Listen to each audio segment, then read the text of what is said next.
Hi everyone, so this is EXOS Heroes, and as you can see from the title, I'm a free-to-play player and I have been playing for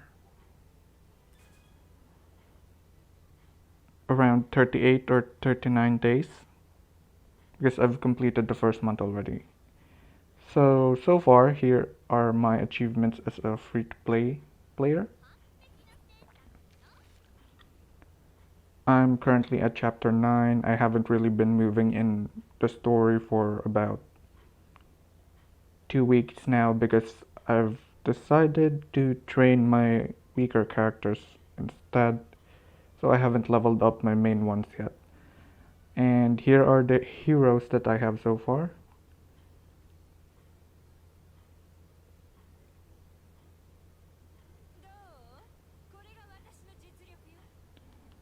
Okay, let's just lower that a bit.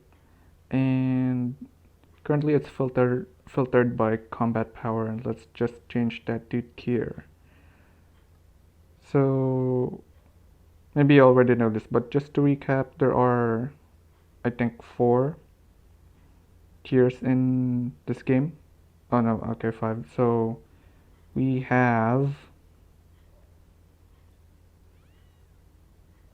common, rare, common, magical, rare, legendary, and fated. So far I have collected 12, 13, 14, 15 fated characters. With one of them having a fated core, that being Rudley.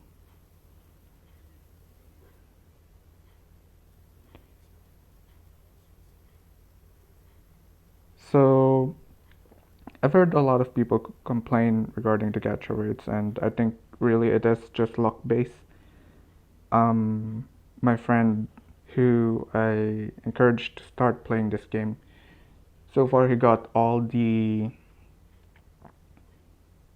My friend who I encouraged to play this game, so far he got all the banner fated cores. He's very lucky with it. The only one he didn't get was the reverse core. I believe it's called the reverse core for Annie. Yeah. So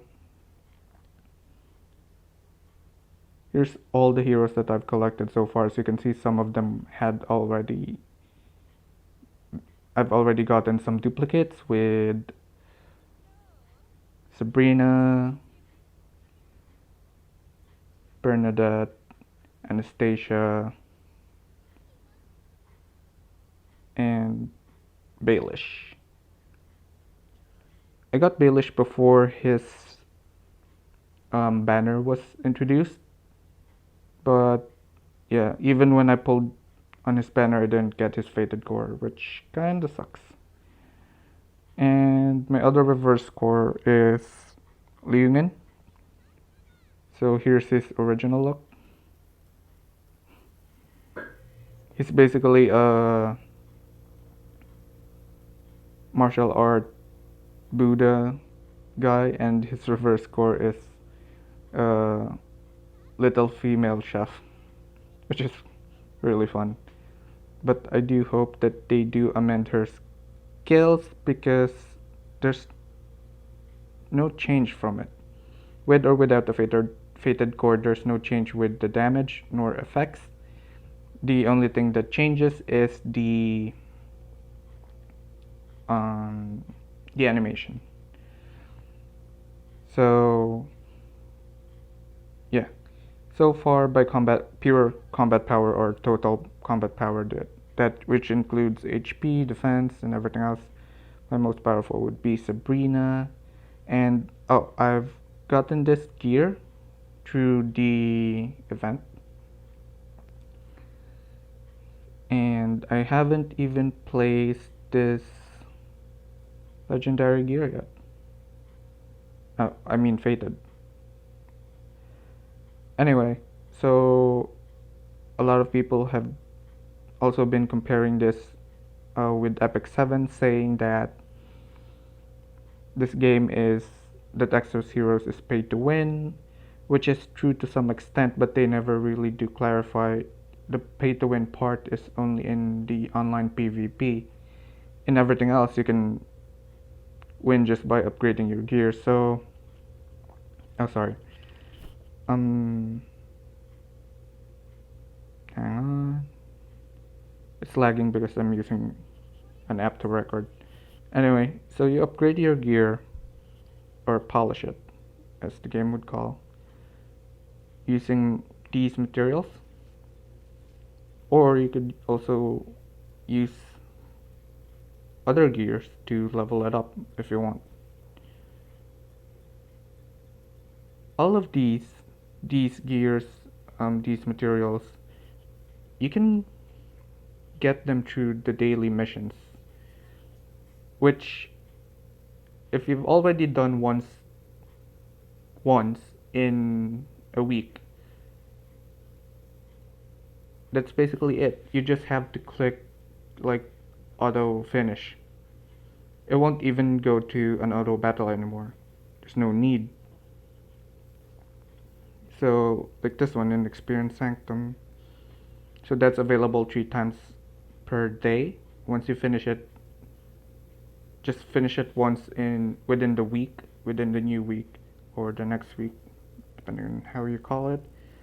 Just press quick battle and that's basically it. Quick battle, then just click OK and that's it.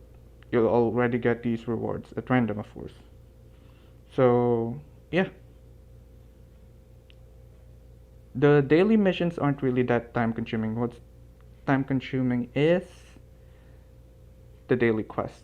So it's part of your dailies to get more cess, or in other words, the summoning stone, because it requires a lot of battle, a lot of your characters running around the map. So yeah, that's basically the longest part. Then you can also do the hero battle. Yeah, so there's that if you want to gain a specific hero that's currently available. There's battles and raids, which I have never done at all. I'm not really interested in the online segment of this game. Basically, all the hero collector genre PvP, online PvP, it's always pay to win.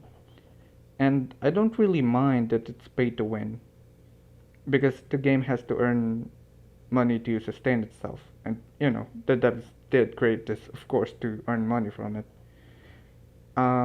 So if you care about the PvP, but you don't want to spend money, you're gonna have a lot of problems.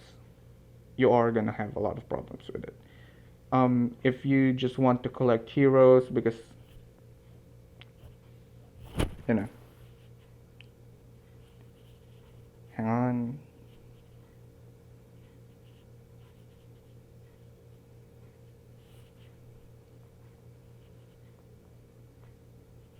I mean, look at these designs. It's really cool. I really like the designs. I know some people don't, but to me, it's really outstanding, especially for a mobile game. And when you play, the actual gameplay itself, they're not transformed into a sprite. They stay that way, and that's how they fight on a turn-based basis. Which, what really got me hooked into the game. I've always wanted to have something like that. So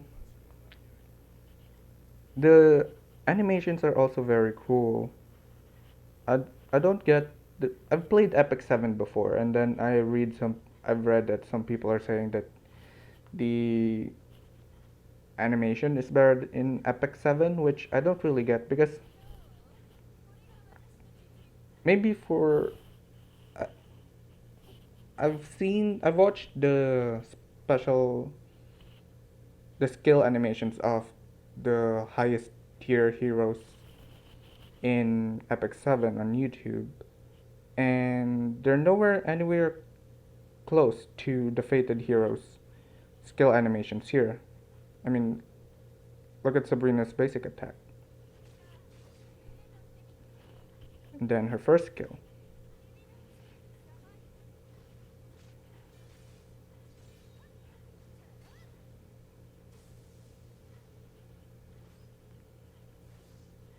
And then this is her third skill.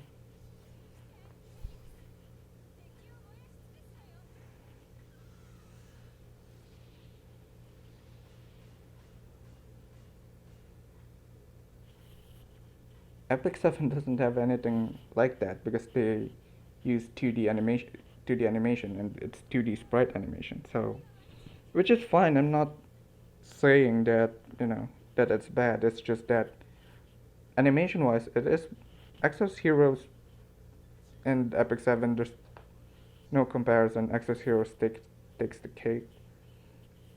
Let's see. Oh, here's Annie's. She's very popular, and her reverse score special skills are actually very good, and it looks really, really good as well. Here's her basic attack.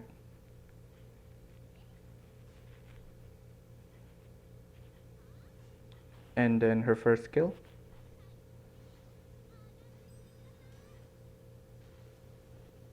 And then look at this third skill. That's just amazing.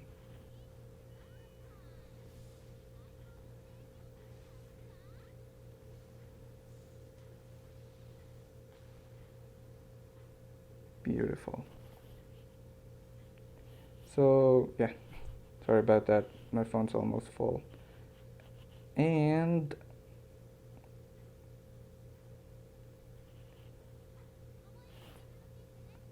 yeah, so the legendary heroes are also very good, and you can upgrade them to 5 stars once you get them up to a +5 in the enhance. So enhancing is basically just, I don't know how to describe it, but there are these things you can get. I forgot what they're called.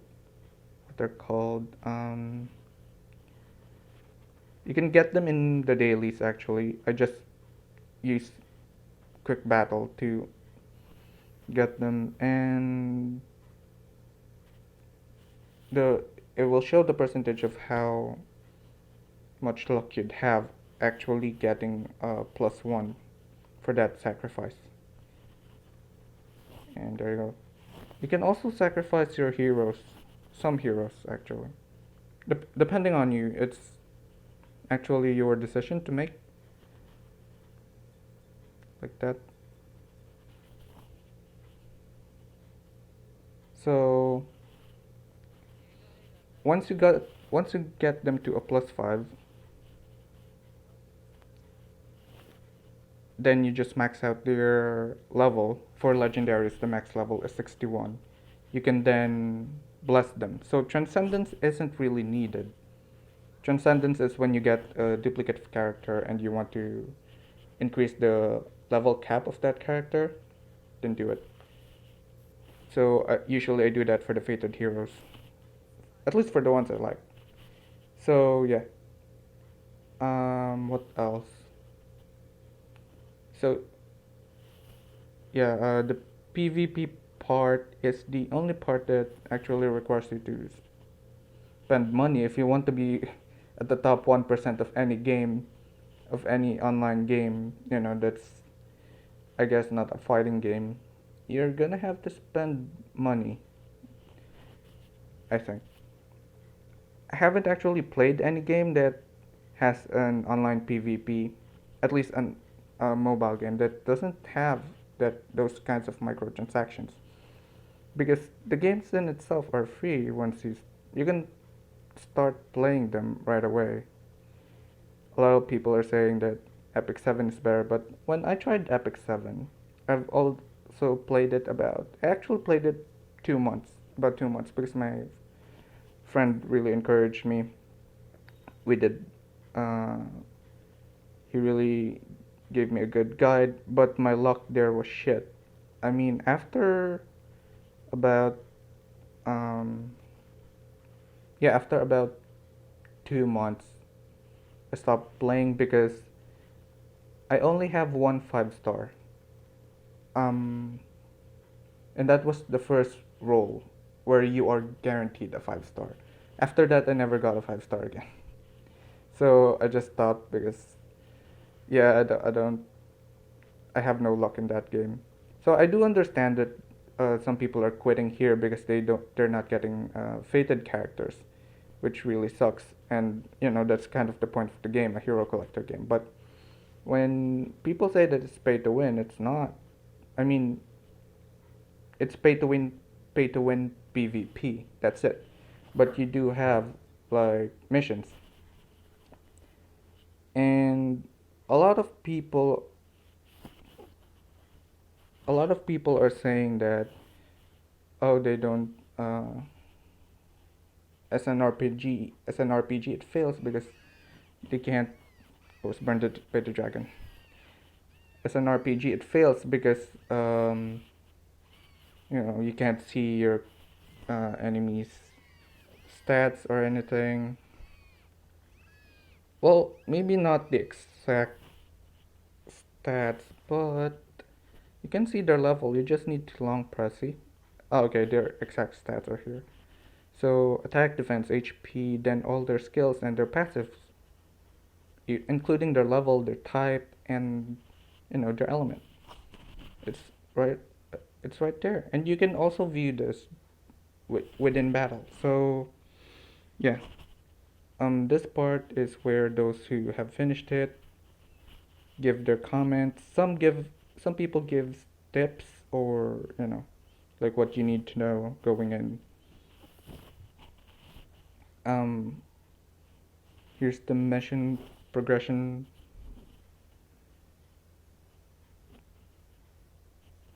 A lot of people. I've read this one before. Hang on. People say that they they can't even finish a story with 3 stars, which is, yeah, but then that happens, especially when you don't have the right element, or you're not really strong enough, and some stages here are really shit. They'll make it impossible for you to finish it at three stars for the first time. But when you do choose to redo a mission, you start with having already 2 stars. Then whatever mission that was left that you weren't able to finish the first time, you can finish it then. So in this one, all I need to do is everyone survives. That's it. I don't need to clear it in 60 turns anymore. I can go beyond that. I don't need to break anyone and things like that. And then I'll have 3 stars. You can retry any missions, and what's really good about this is that the chapter missions doesn't have any energy or currency. This currency, the levy stones, they're easily generated as long as you do the daily missions, and you only use them for exploration.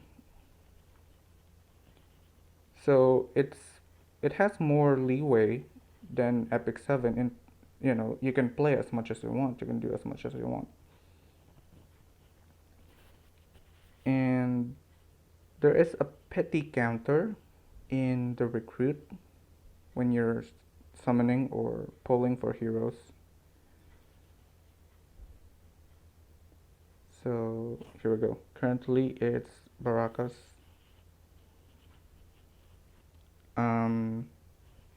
After 10 pulls, so yeah, after pulling for 10 times, you get a guaranteed fated hero, and you also get the superior mileage recruit ticket, which basically you can get 2 to 3 stars. Then for fate, it's one of the fated heroes. Then after 28 pulls, you get Baraka. So yeah, there's a lot of ways to get the summoning stone. So just do the daily missions, the weekly. It's not really that long, and since you don't have a limit, You can keep redoing the missions. I mean, you won't feel that you don't have enough energy because there is no, basically, for the most part, there is no energy that you won't be able to complete the weekly. And weekly you'd get 250, and daily you'd get the bonus 50, I believe, or 30. So yeah, you get to pull a lot, and it's not pay to win at all for me. As a free to play player, I highly recommend it. I don't know, but if you do only play these games for the PvP, then you won't have any fun unless you actually spend a lot of money on it.